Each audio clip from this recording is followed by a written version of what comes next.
I want to take a step back a little bit because I think we should give people an overview of what the Franklin scandal actually was, the major players, the location. We've already mentioned Omaha, the mechanisms, exactly what was going on with the Franklin scandal and the whole architecture of that thing, the thing that was in Franklin. Okay, with the Franklin scandal, you had two primary pimps. One was Lawrence E. King in Omaha, and one was Craig Spence in Washington, D.C. King was the CEO of a credit union called the Franklin Credit Union, ergo the Franklin scandal. And Spence was a power broker and D.C. lobbyist. And this is in Omaha, right? Franklin Credit Union, but in Omaha, Nebraska. Yeah. Okay. But the other pedophilic pimp was in Washington, D.C. Okay. And that's Craig Spence. So King and Spence flew these kids, and I ended up with a bunch of their passenger manifests, flew these kids to Washington, D.C. on a weekly basis. And Spence was a CIA asset, and his house was wired for audiovisual blackmail. And they would have these parties there. And now, a lot of the time, it was just guys that were already compromised. But if they did compromise someone, it would be a party. It would be like a Washington, D.C. type of cocktail party. Socialites, high society. Senators, representatives, people in the cabinet. I mean, everybody. I'm sure celebrities too, actors, people like that. Everybody up the upper echelon went to these parties. So at a certain point, someone would, after the guests had been plied with alcohol, someone would fire up a joint or break out a line of coke or something sexually inappropriate would happen. And the people that wanted no part of that would leave, but then the people that wanted to stick around, they would become compromised. So, yeah, it would start with Lawrence King and Craig Spence. Craig Spence was the one in D.C. running these high society parties. Essentially, and this is what it sounds like with the Franklin scandal, but also Epstein, Diddy. There's phase one of the party, which is like ground level. Everyone gets in. You start drinking a little bit. There's no really hard drugs out, or if there are, it's not really visible. And then all of a sudden, people start to go home. Maybe people with kids are like, all right, we're out of here. We're not going to continue. It's midnight. And then all of a sudden, phase two hits. Drugs start coming out in the visible realm.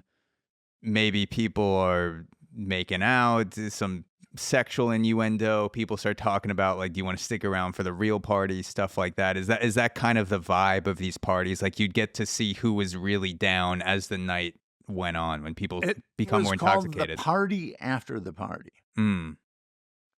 And Nebraska Social Services, kids had come forward to Nebraska Social Services, and they were aware that Lawrence E. King was running this nationwide pedophile network. Yeah, because Julie Walters is in the book. Yes. She was one of the Boys Town social workers, which is where King was getting a lot of these kids. And we'll talk about the whole Boys Town pipeline, but one of the parts of the book that I found fascinating was that Julie Walters, this Boys Town social worker, writes a report describing this child exploitation ring, and then she gives it to the FBI, or I forget exactly who she hands it to, but then there's basically no follow-up. Like, nothing really came of it. Well, she handed it to, first of all, the guy who ran Boys Town, Father Val Peter, and he was aware that Boys Town was a pedophilic smorgasbord, but he covered it all up. Yeah. And I think it had started under his predecessor, Father Hupp, was a drunk. And the number two guy was Father James Kelly, and he'd been in upstate New York molesting kids. A lot of kids. And then the Catholic Church, in its infinite wisdom, moved him to Boys Town. So Boys Town was ripe at that point. The the guy, the director of Boys Town, that was kind of a titular head. He was a drunk, and then the number 2 guy was a pedophile. And I think that Father James Kelly got compromised. Yeah. So where does a guy you hear about these characters like King, Epstein, Spence? How are these people born? Because they have to come from somewhere. Not literally born, but like how are they born into the fires of this, blackmail pedophilic world? What is the entry point? And with the Franklin scandal, I guess it would be King and Spence. Like, and we could start with King first. Where is Lawrence King coming from? What is his like entrance into this world, and where was he before that? Well, both King and Spence came like Epstein and like Diddy. They came from working class families. Mm. And I think King and Spence were in Southeast Asia during the Vietnam War.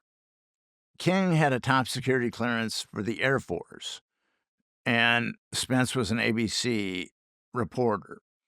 And my guess on this is just my surmise, but I think I'm probably right. I think that both of them got busted molesting little boys in Southeast Asia. And then... Are there any documents linking them in No. like same squadron, stuff like that? None. Okay. But this is just my extrapolation. Yeah. They got busted, and the dark, malignant corner of intelligence that does this type of thing said, well, you can either go to prison or you can work for us. And because when both of them came back to the United States, their careers just exploded. Mm. So something happened to them in Southeast Asia, both of them, that enabled their careers to explode. And I think that was it. Yeah, that's what it seems like when I read about a lot of these cover-ups, is that people, it seems like they get compromised and then they fail upwards. They participate in a cover-up, people are not happy, but then all of a sudden they get a judge position or cabinet position. Like it's this weird upwards movement of people you wouldn't think would be qualified or you wouldn't think would be excelling in certain positions. They just keep somehow moving up the ladder. Clarence Thomas is a perfect example of that. Is he the Supreme Court Justice Okay. that's essentially declared war on American citizens? And he's a porno junkie, and he's also there was those hearings between Anita Hill and Clarence Thomas for him to become a Supreme Court justice, and it was a he said she said affair. But there were like 7 Anita Hills, and there was one, Angela Wright, who was in Washington D.C. She was going to back up Anita Hill, but Joe Biden was the chairman of the Senate Judiciary Committee, and he didn't call her, and he lied about that. He said that she didn't want to testify, but she was willing to testify. Yeah.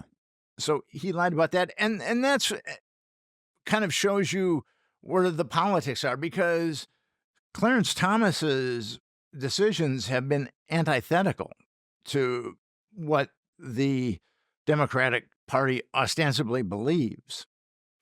But yet Biden let this pervert on the Supreme Court, and he was rewarded. So that's kind of a long. And the blackmail photographer who I talked to, because when I was is this Rusty Nelson? Okay. And I said, this is when I was first cutting my teeth on it. I said, well, how does this work? This is such a weird parallel universe. I said, how does this work? And he goes, once you're compromised, it's like you're on a yacht, and it's a beautiful day, and it's a beautiful yacht, and you can have anything you want on the yacht. But if you decide to get off the yacht, the people on the yacht are going to make sure that you drown. So Hmm. there's zero incentive for people to get off the yacht. And if they stay on the yacht, they will become upwardly mobile. Okay, so you think, in your best educated guess, that Spence and King had something happen where they're molesting boys in Southeast Asia, they get caught up, and they're given a fork in the road, which is you're fucked or you get on the yacht, Yes. and they both chose to get on the yacht. They both chose the yacht. Yeah. And so what happens when they get back to America? What's sort of the trajectory of Spence and King to get into the positions that they found themselves in? Okay. King was, got this job at the Franklin Community Credit Federal Union. And now I've been told that it was Susie Buffett that gave King the money to Mm, to really get it going. Warren Buffett's first wife. okay. Warren Buffett, actually, King threw a party for Warren Buffett, but Warren Buffett lied in the media and said that he'd never been to the party. Is that where did you hear that? Is that from It's documentation or I believe it's in an Esquire magazine. okay? That's Susie Buffett. No, I heard that Susie Buffett gave King the money, Okay. but and there's no way that Susie Buffett's going to pony up a lot of money unless Warren knows about it. That's my belief Yeah. on that. So I believe that there was Buffett money behind the Franklin Credit Union. Okay. So King establishes the credit union with the help of Susie Buffett, according to what you've heard, according to rumor. Then how does he start the Boys Town pipeline? Does he start going after children right away? Is he actually trying to function as a credit union at all? Is he, trying to at least keep up a facade, or what's sort of his deal? Well, he turned that credit union into a boiler room, Mm, and they were offering CDs at way below the market rate. And he ultimately embezzled like $40 million. The feds say $40 million Yeah. from the Franklin Credit Union. With him, drug addicts find each other. They just know where to go. I mean, you could pull a drug addict off the streets of Philadelphia or Miami, and you could airlift him in New York City, and they would find out where to get drugs. And I think pedophiles are the same way. mm. And as I said earlier, It's like a bat signal, essentially. yeah, I mean, they're tuned in. And the number 2 guy at Boys Town was Father James Kelly, who is a notorious pedophile. So I don't know how those two connected, but I definitely believe that they connected.